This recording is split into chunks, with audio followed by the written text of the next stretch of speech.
James Webb is on track. It is getting as real as possible. There were some tweets that were put out.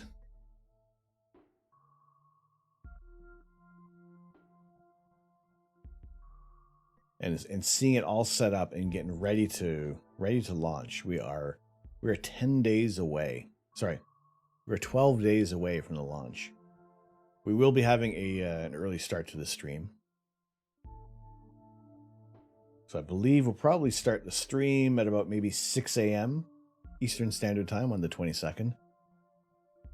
So yeah, definitely be looking forward to that. That is going to be one of the most nerve-wracking streams.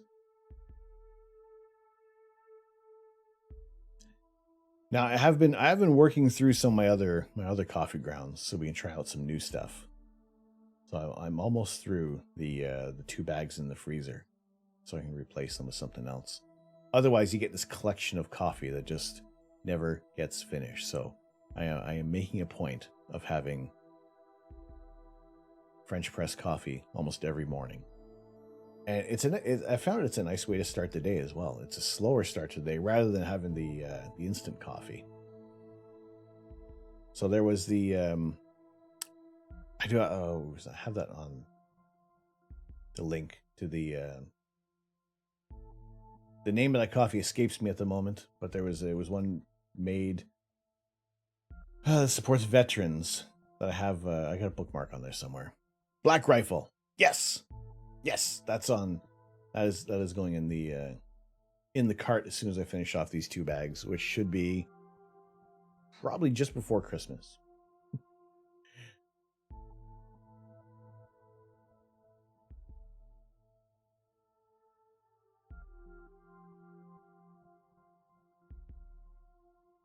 So yes, exciting to see what's going to be going on with the James Webb Space Telescope. I say it in hushed tones, so they don't hear us. So we don't have to be delaying the launch any further than it has to be. Because every time you say JWST, delays the launch by another 45 minutes. That's another $55,000 to the budget. Now, if you say the full name, you're taking off another 2 hours. You're putting it back by another 2 hours, adding another $500,000 to the budget. So you got to be careful. Speak of it in hushed tones for the Voldemort scope. Now, where is our...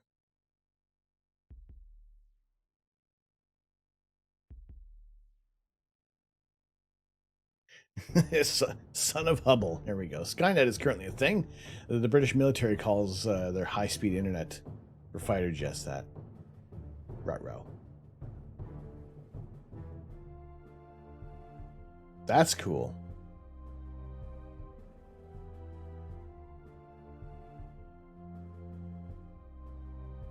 That's a cool image. I like I said, I brought in the telescope. So that's using the free trial pictures you picked on Telescope Live. That's interesting. That's cool.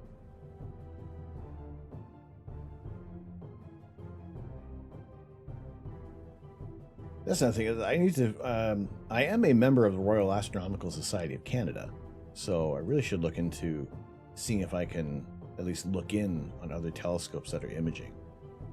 Now I know weather has been largely pants everywhere around southern Ontario, so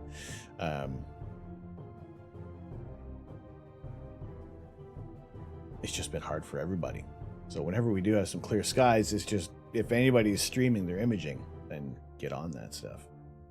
You're more excited about the planet-sized telescope. I would like to see more coming out of the Event Horizon telescope. I would like to see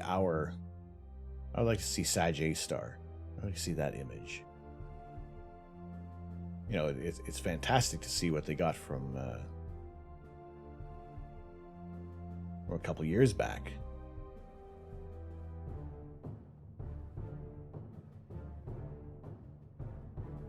I wonder if there's a video that talks about traveling to the L2 point efficiently. That would be neat. There must be more. I want more. Where we go. Now it's going to be about 6 months from launch until Webb starts its scientific missions. However, we're still going to be get some early images coming through as they're aligning the mirrors. So that's going to be interesting to see. Yeah, where you take data from scopes around the world and use the image processing to get more fidelity.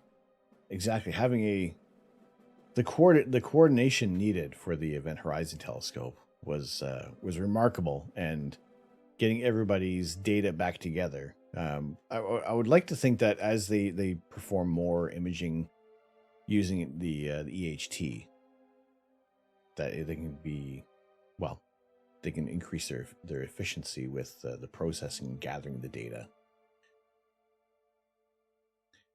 Yeah, JWST is going to park at the Lagrange point. So it'll be at the L2 Lagrange point, which is about a 1,000,000 kilometers away.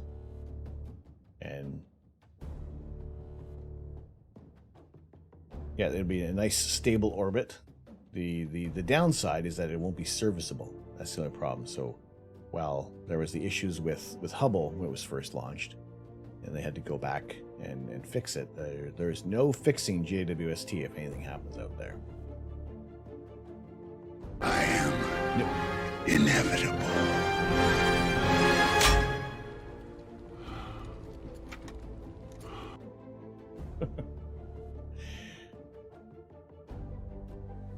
Yes, the Event Horizon Telescope, because its main purpose was to image that black hole in M81. Holy potatoes! Yeah. Holy potatoes! I like that there's themes to the potatoes. That's always funny, and terrifying too. Rather terrifying. You had an argument about that at lunch today. They said it was going to a Lagrange point. They said it was going to a stellar orbit instead. Now there is a Parker Solar Probe, which is working towards its orbit around the sun. Now, if you want to say this is the Earth-Sun Lagrange point, it's that stable area of gravity where you're not going to. It sits nice and uninterrupted. It's not kind of on like a tipping point of anything severe, so that it can do the imaging it needs to. Whereas with Hubble, while it's serviceable, and there have been. I also did see that it is back online as well. Gravity helps you stay out there without using much, if any, propellant. Exactly, it's stable. There's not a whole lot of corrections that would need to be done. So because there can't be any servicing done to Webb, that it needs to be able to conserve as much energy as possible, but also be able to last for the 10-year mission that it is set out there for. Or it's 5 years, I think, and it could possibly be extended to 10 years. That's the other thing, is like how long it's been for Webb to be to get launched, and how many delays there are, and it's not an incredibly long shelf life that they're expecting it to be. But it's also it's meant to kind of usher in a new series of telescopes and these successors from Hubble.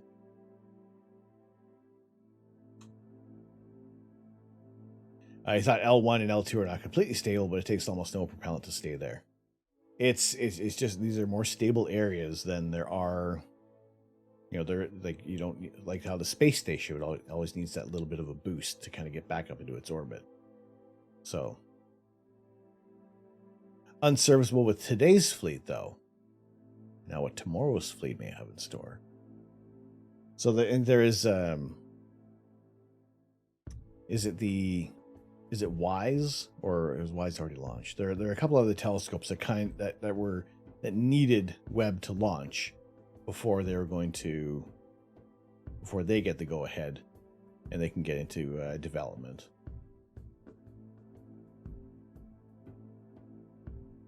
I would almost look towards Fraser Cain and Universe Today.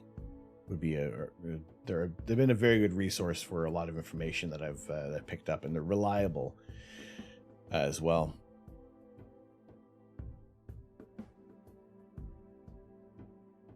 It's only money, and we made money up. I try not to think of it that this is just that is all just anything could be currency. I could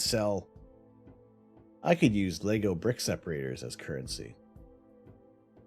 I could use some ghost pepper tortilla chips as currency. L3 and L4 are completely stable unless a third body disturbs them. How much about L3 and L4? They are...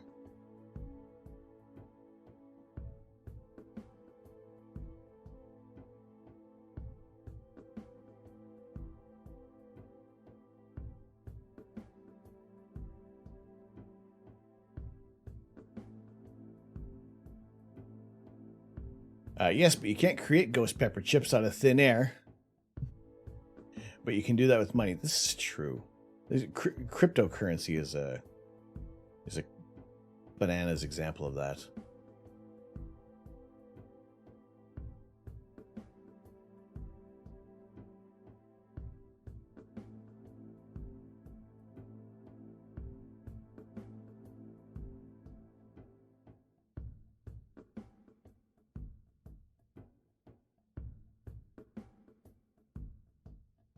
Cryptocurrency is an accidental sin against our species. It's a massive polluter. It just seems like there is, I don't, what drives it? Like what genuinely actually drives the prices? Is it just because somebody wants it?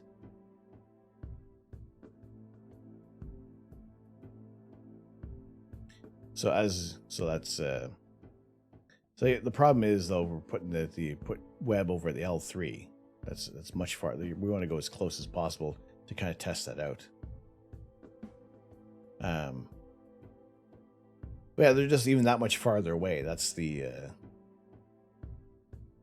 So if they can prove and get web working out in L1 and L2, then later missions down the line, we could probably start throwing things a little farther out there. Cost electricity to generate and then is speculated on, and it's just you're thinking of money.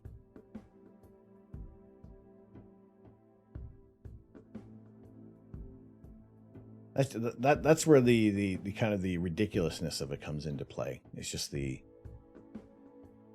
is all hypothetical. There's no physical Bitcoin that you can use at a grocery store. Money's made through market speculation almost exclusively. That's it. It's much like how communication, how we're using the English language to communicate. We had to develop it somehow. It's all made up. You're not just going to come across a rich vein of "Hello there, my name is Tom," sitting about. But using 10% of North America's power to generate, it's not okay. No, it's and just everything, like, even for not I'm not on anyone for creating NFTs or anything like that, but people had mentioned it to me about like let's use this as an example. Let's use this image of the Pleiades. If I was to throw this out as an NFT, my problem is that I have to spend money to create this, to make this into an NFT. Whereas if I was going to offer this up as a wallpaper on our channel, or even if we have our raw data available on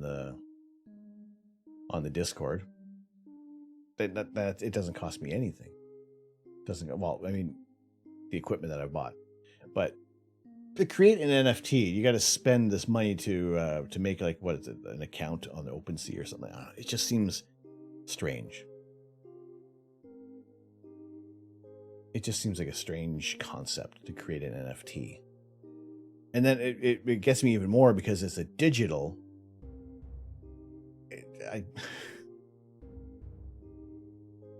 If I'm thinking about anything that's going on with stocks or cryptocurrency, I got to think of it as just, there's nothing else behind it, that it is just another stock of sorts. Anyway, but no, this was actually the first time we imaged the Pleiades or the Subaru, and or the Seven Sisters, depending on how people are going to be familiar with it. I love this open cluster. I've designed it. I got to find it somewhere. I've designed a tattoo that is made with the Pleiades in mind. I would show it to you guys, but then again, that kind of ruins it for the possibility of somebody else might take it before I indelibly etch it on my body. So this was just over 4 hours worth of data.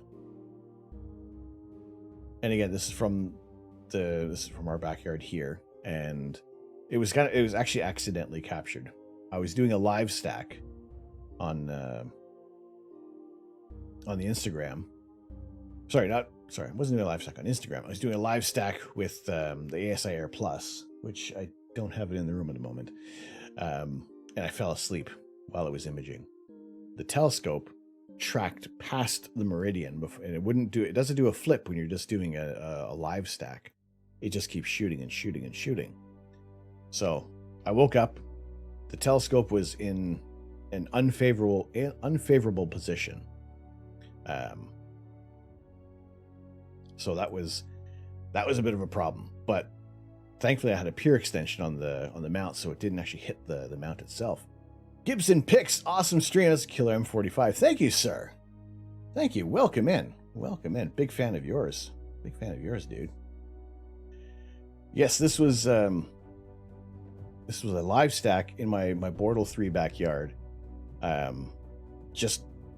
fell asleep listening to Cosmos, so how appropriate. But it was using what I like about this is that the fact we actually captured this using an emission filter. So you cut out enough light pollution. More details are going to start to show through. Someone else having the same tattoo doesn't make it lesser any more than saying you love to. Someone else having the same tattoo doesn't make it lesser any more than saying I love you to someone else is not lesser because someone said it before. It's not about other people, but keep your secrets, wizard. I would just like to be the first one to have dibs on it, that's all. If I can find the file. If I can find the darn file, then that's it. But the clearer skies we can get, the clearer the skies we can get here, I'll be much happier. Right now, the weather has been pants for the past month now. We have a little bit of a possible reprieve, some possible clear skies Sunday and Monday, which means we may have a bit of a double stream for Sunday morning being our Lego build. And then if we actually have some clear skies Sunday night, we'll get the scope back out. I brought it in. We can't even see the mount. You can barely see the mount, actually. It's just, you can just see the tippy top of it sitting there. So that's all kind of below the glass on the deck. So I'm not too worried about the wind tomorrow knocking that over. But it's the scope is safely in the house. So do a little bit of maintenance on it tomorrow. Fix that and make sure that everything is going to be everything's going to look nice. For the potential of some imaging Sunday or even Saturday morning itself, because we got some high winds on Saturday. But yeah, we'll play it by ear. See if we do a little bit of a refresh. Do a little bit of a refresh on here. We'll see how that goes. But hopefully you guys are having a good night. Hope you guys have a good weekend ahead. Happy to have you guys in here today on a Friday evening. As always, I've enjoyed your time here. I always enjoy your time here. That's another thing. I do see people the odd time saying, "Oh, sorry, I can't subscribe" or anything like that. Like that is not important. The important thing is that you guys are donating your time, hanging out here, and that's you can't go back and earn a few hours. You can earn a few bucks somewhere, but you guys coming in here and spending time, I appreciate that very much. Now, the weather it's all over the place. It's going all over the place. Saturday, as soon as the wind starts to die down, it may be clearing up, but maybe even 2 in the morning. If anything, I might set up the telescope then, get up early, and just be ready, because the potential for Sunday night is increasing. And really, for the most part, like I'll look at clear outside, and if that's looking good, I'll check on the College of DuPage, however way how fancy you want to sound. And this is our area of interest. This is where we're living. So if we can, the only problem is we can get a lot of bad weather coming off of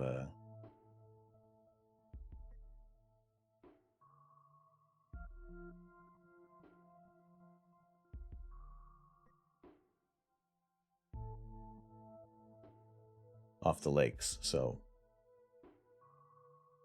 if the weather beats you up, give me a shout. I'll get you logged into the remote observatory. I'd love to see this type of content on Twitch. I would appreciate that.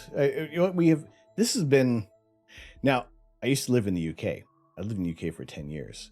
Funny enough, oddly enough, terribly enough, I started doing astrophotography about 5 years ago in the UK, where we have rain 422 days out of the year.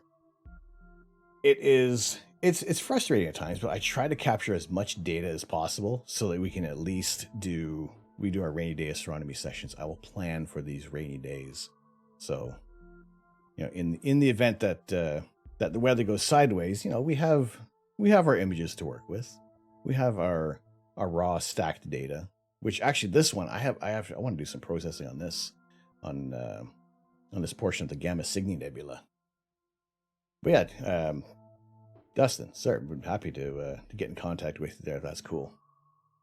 But I was, I gotta say, it was actually Econ Greg on Space Junk who got me inspired to do this as well. While we were stuck in lockdowns in the UK, I wanted to do something with astronomy. I wanted to share, because when I got my first picture of the moon back in 2018, it was great to look at it visually, but I wanted to share these pictures. I wanted to share those images with people, and then being inspired by what Greg has been doing on Twitch, and just being in a different part of the world to kind of have a different viewpoint on things. Like the fact that they're from my backyard, that I'm able to get the Elephant Trunk Nebula in this kind of detail. Just being able to share this with you guys is what I love to do. And yeah, you know, we're at the mercy of the weather until I can buy a fan on Amazon large enough to clear out the clouds. Then, you know, we're kind of dealing with everything that we have at our disposal, everything that we can use. And you know, collected a lot of the data. There actually, to be fair, there's a lot of data from this camera that I'm using, which I have yet to really do any processing on, but I know it's not the best data to work with. Also, I'm very impatient. I don't always shoot darks, flats, and bias. So, and it's not out of any boycott. It's just because me being an impatient person, I want to share this with you guys as quickly as possible. Greg is a great guy. He lives for this stuff. Close friend. I know he'd be stoked to hear he helped. Oh, I tell him all the time. I will tell him at almost every opportunity that he has been such an incredible inspiration, and everything, Dustin, that you do, that OPT has done, has been an incredible source of inspiration. And the silver lining, the whole silver lining behind everything that's gone on with the lockdowns, and you know, as bad as everything has been, but to see astronomy take off in this fashion has been incredibly helpful, because there's so much more to see out there. To be able to look at to see the Orion Nebula, that's the Andromeda Galaxy as well. I saw that for the first time with binoculars, because I've been living in heavily light polluted areas for so long, and then just recently moving here back in September, that just looking up with binoculars and seeing the Andromeda Galaxy, being able to see, okay, the Spaghetti Nebula is a terrible example right now. Not enough time imaging on that, but seeing the Orion Nebula, like how inefficient our meat cameras are, but we can still see this without any aids, is fantastic. And to be able to walk out in my backyard and see the Milky Way with almost no dark adapted vision is incredible. And that's what I love to do. I love to share these images, like what Greg does, what everybody else wants to do with astrophotography. It's not, I don't feel anybody's boasting about their images. Yes, some people do some fantastic images. Some people do some amazing work. But at the same time, it's also showing people that it can be done at such a low level, with such minimal equipment, that space is accessible for everybody. You can enjoy it in some way, shape, or form. We don't need to spend thousands of dollars on equipment, but we do. No, hello. It's always wonderful to see people sharing these images until Starlink ruins everything.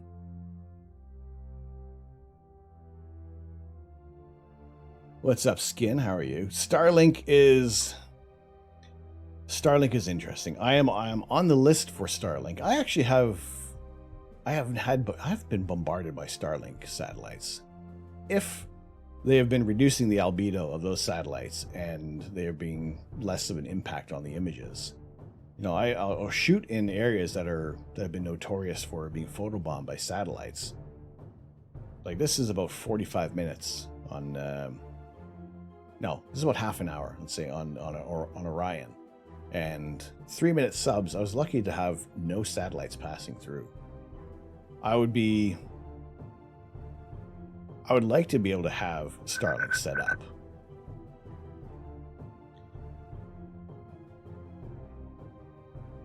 What's up, Epithelial 3? I get you. What's up, Skins? Thank you very much for the follow. I welcome you into the observatory.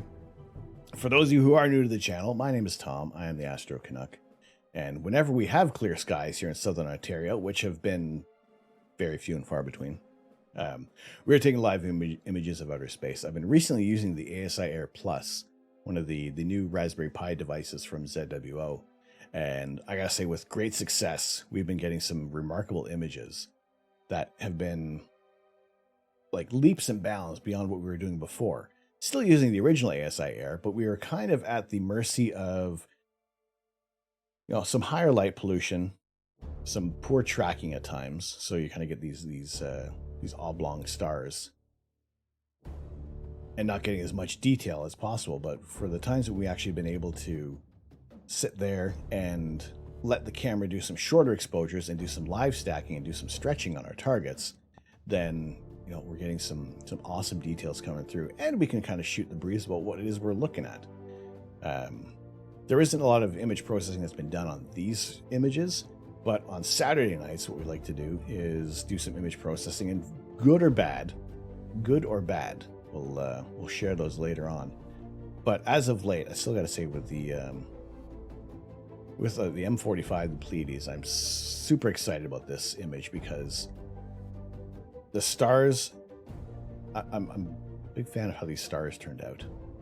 Usually, notwithstanding the bright coma around the brighter stars in the open cluster, but a lot of the background stars, working on the image processing, on my image processing techniques, be able to maintain the pinpoint tack sharp stars that we do get, and not having them overwhelm the whole image, so we actually kind of enjoy the nebulosity that exists around this open cluster. So yeah, capturing images like that, and also getting our Christmas tree cluster. Is it this one or this one? I can't remember which one it was. First process now. This version of the Christmas tree cluster. I am hoping to get some more time on this so we can actually do some broadband imaging, and I can fix up the stars in here. That's what I'm looking for. Ida Kim!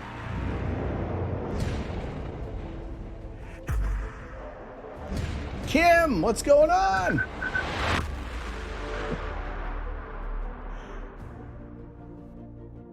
Welcome in, Raiders!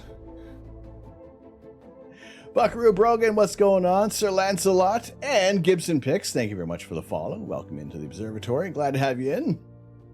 Hello, Kim. What's going on? How are you doing? How was your stream tonight?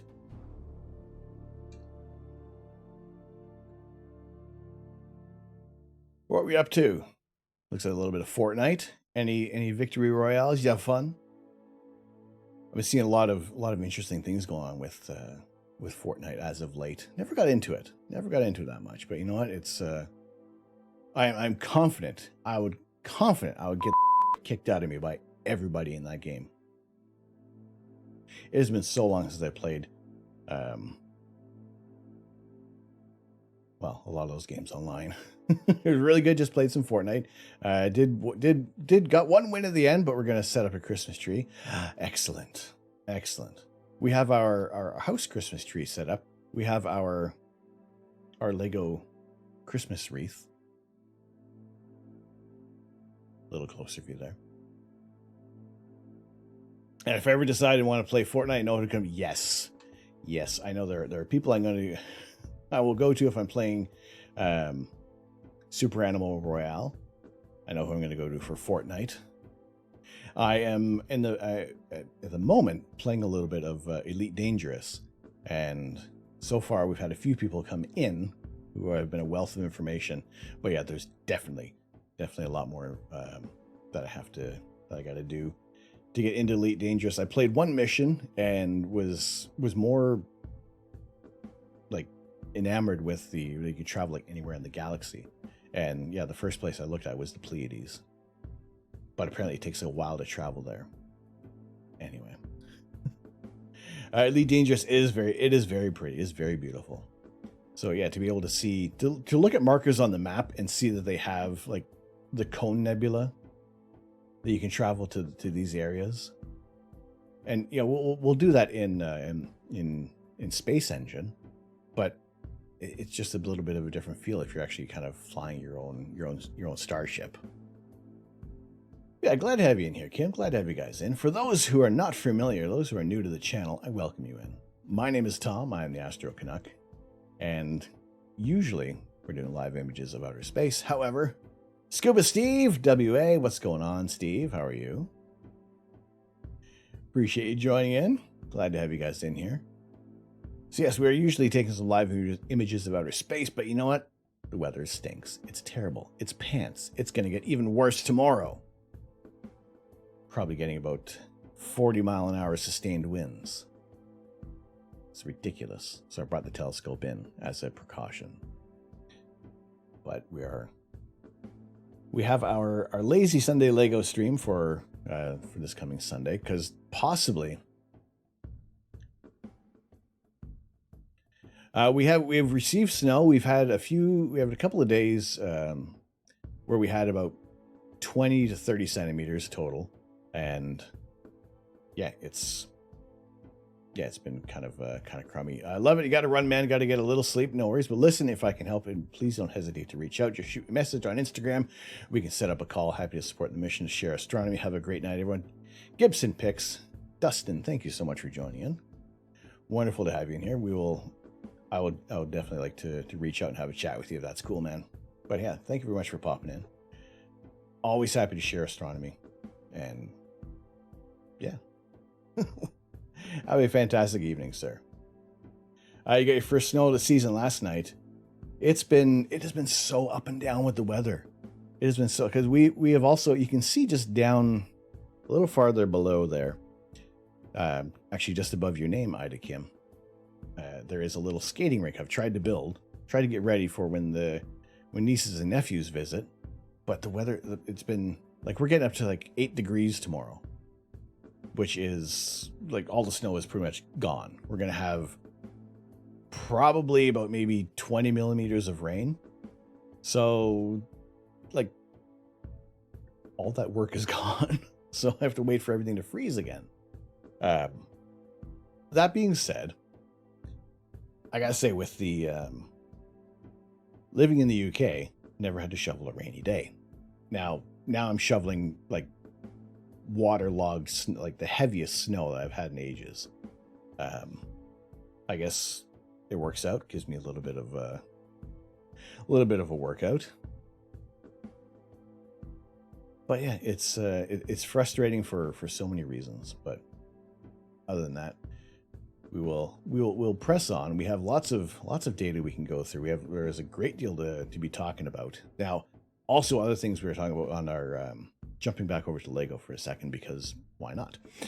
There are a few Lego idea projects that are space-based that have reached 10,000 supporters, which can possibly be made into a Lego set that I would love to be able to add to our collection.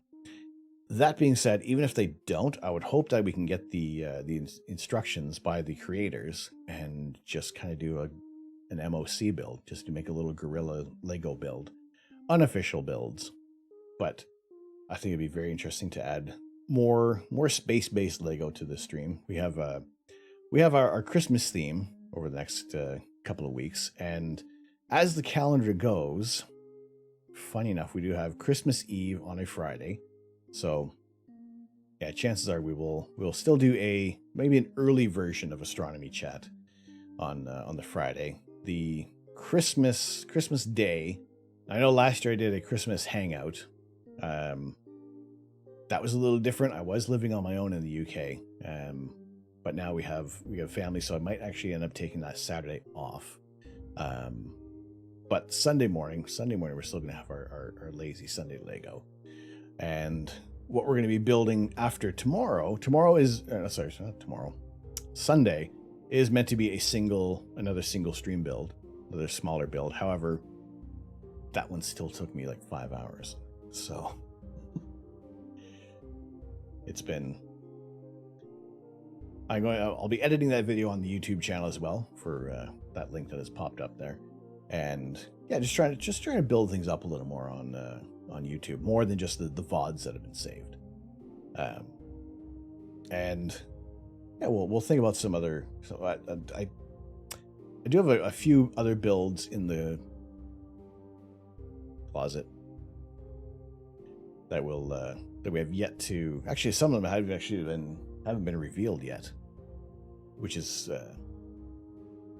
just adds to the mystery of what we're going to be doing sometimes. Now, if there are, we do have our little goals. If those are met, we do reveal some more sets. I do have one set I know is a rather epic, and I don't even want to go beyond that, but I'd be excited to reveal that one. But that's all for other days in due time. Now we are going to be having a quiz night, a community quiz night in between Christmas and New Year's.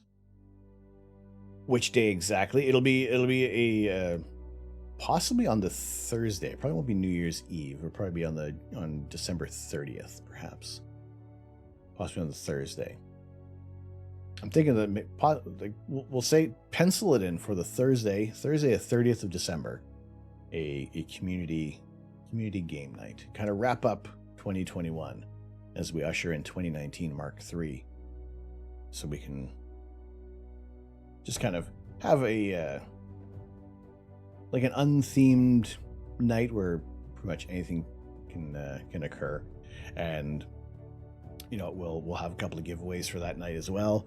I'll aim to do maybe a digital giveaway, so for those who want to participate. And I know with the when I did give away a couple of Astro Canuck merchandise items, it did require that I needed people's address. So if people aren't comfortable with that, then I'll do some digital giveaways that we can just send to your inbox and just enjoy things that way. So we're actually not even handcuffed by borders, so by postage. So we'll aim to do something like that. Now, I did have proof of concept tonight that our quiz did work. So I will be putting together a series of questions that are going to be astronomy related, pop culture related, stream related. So there are going to be some answers that people just aren't going to be able to Google. Hopefully I'll keep it broad enough that people will be able to enjoy enjoy the questions and possibly get some right answers for stream specific things. I do know that it's always wonderful to have new people following, and always wonderful to see some familiar faces pop in. Always great to have you guys in the streams. So tomorrow night is a little up in the air. Because our weather is going to be very, very sketchy. Like I said, we're going to have possibly 30 mile an hour sustained winds, with wind gusts going up to possibly 120 kilometers per hour. Let me mix up the metric and imperial, shall I? And a lot of heavy rain. We have satellite-based internet, so we can be at the mercy of the weather, and that's just gonna be a bit of a problem. So I'll keep you guys posted on what is going to be happening there. If not, if I can't get any other information out, I will aim to do it on Twitter or Discord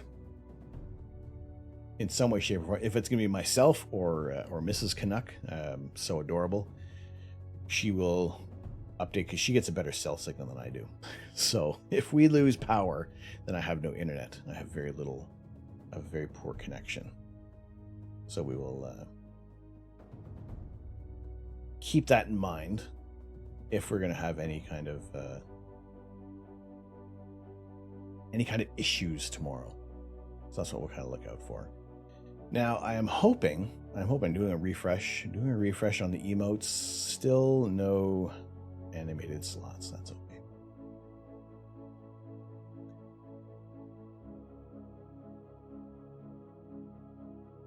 But it has been a wonderful night with you guys. Hope you enjoyed the time here. I do appreciate all the wonderful raids tonight, and welcoming in our new followers, and thanking those who have subscribed and resubscribed to the channel.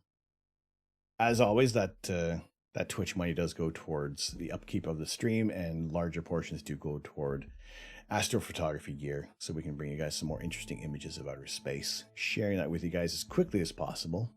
Now, this is long-term. These are long-term plans. This is a marathon. This is not a sprint. So eventually we're going to be opening up our property for live star parties. So if people actually do want to come out and take a look through telescopes and have some live views with some electronic assisted astronomy, be happy to be sharing that with you guys. So that is down the line that we want to be doing those. So in the meantime, I'm going to send you guys over to. But I want to put this.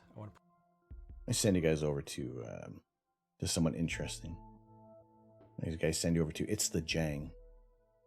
Let's get some early Lego vibes going there. He is a Lego builder. He's a Lego streamer. He is a YouTube Lego reviewer. And yeah, it's part of some wonderful communities. And I just wanted to be able to drop you guys in there a little bit of the pre-Sunday Lego vibes. And he does some amazing builds. And I think it's some genuinely honest reviews that he has. So it's always good to see some people doing some genuine good work on Twitch, and it's also more important to see everybody having fun as well. That's what I always like to see. So for those who are subscribed to the channel, that is your raid message. For those of you who aren't subscribed, no worries, I got you covered. I got you covered here. If you want to copy those in, drop those in the chat when we send you guys over. I want to thank you guys very much for hanging out tonight. It's been fun. It's been very interesting. I am so happy that the quiz is a go. Like I said, I'll put the announcement up on Discord later tomorrow when we're going to aim to have that stream. And yeah, it'll be I think it should be a fun night. Be something different that we haven't been able to do here. And I know a lot of people were getting excited about the prospect of a community quiz. Let me get this right. Yeah, having the prospect of a community quiz. So I think it'll be a fun time. I would like to thank Ida Kim for the raids, as well as CJ. CJ Laufeyson, and Nori Kitty. Thank you guys for bringing your communities in. Hope you've had a wonderful evening. We'll be, as I said, we'll be back, weather permitting, tomorrow for our rainy day astronomy, and we'll do some image processing and possibly aim to do a little bit of Elite Dangerous as well, because I've been itching to get back into that for sure. So yes, thank you very much, Kim. Wonderful to have you guys in here. I'm gonna send you over to It's the Jang for a little bit of some Lego vibes. Hope you guys had a great time. I always have a great time. So we'll see you tomorrow, if not Sunday morning, for our Lazy Sunday Lego. I've been Tom. I'm the Astro Canuck. I'm not here to change the world. I'm here to share the universe. Have a very good evening, and we will see you all soon. Take care.